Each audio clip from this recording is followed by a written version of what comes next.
Asianet news നടത്തിയ അന്വേഷണത്തിൽ കണ്ടെത്തി. കൊയിലാണ്ടി സ്വദേശി ഖാദർ കഴിഞ്ഞ ദിവസം കോഴിക്കോട്ടെ പഴക്കടയിൽ നിന്നാണ് പല നിറത്തിലുള്ള സുന്ദരൻ പേരയ്ക്കകൾ വാങ്ങിയത്. വീട്ടിലെത്തി പരിശോധിച്ചപ്പോഴാണ് മനസ്സിലായത് പേരയ്ക്കയ്ക്ക് തൊലിയില്ല. തൊലി കളഞ്ഞ് പല നിറത്തിൽ പെയിന്റ് അടിച്ചിരിക്കുകയാണ്. കിലോയ്ക്ക് 340 രൂപയാണ് വില. അപകടമണത്ത ഖാദർ പേരയ്ക്കയുമായി ഞങ്ങളെ കാണാനെത്തി. ഇദ്ദേഹത്തെയും കൂട്ടി ഞങ്ങൾ ജില്ലാ ഫുഡ് ഇൻസ്പെക്ടറുടെ ഓഫീസിലെത്തി. പരിശോധന നടത്തിയപ്പോഴാണ് കാര്യം ബോധ്യപ്പെട്ടത്.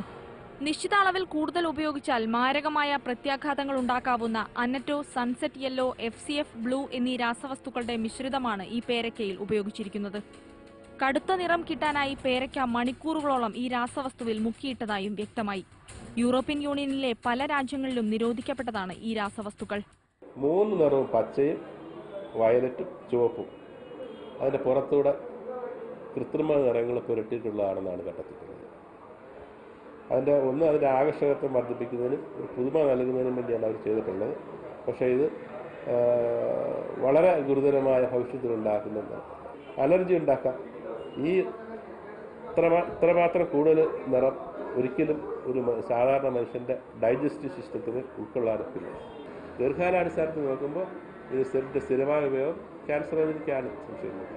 തുടക്കത്തിൽ ദഹന പ്രശ്നങ്ങൾക്കും അലർജിക്കും ഭാവിയിൽ അർബുദത്തിനും ഈ രാസവസ്തുക്കൾ കാരണമാകുമെന്നാണ് ഐക്യരാഷ്ട്രസഭ ആരോഗ്യ സംഘടനയുടെ പഠനങ്ങൾ പറയുന്നത്. കേരളത്തിലെ വിപണിയിലെത്തുന്ന ഇത്തരം പഴങ്ങളെക്കുറിച്ച് ഇതാദ്യമായാണ് ഒരു പരിശോധന നടക്കുന്നത്. പേരയ്ക്ക മാത്രമല്ല, മറ്റ് പല പഴങ്ങളും ഇത്തരത്തിൽ നിരോധിക്കപ്പെട്ട നിറങ്ങൾ പൂശിയ ശേഷം വിപണിയിലെത്തിക്കുന്നുണ്ട്.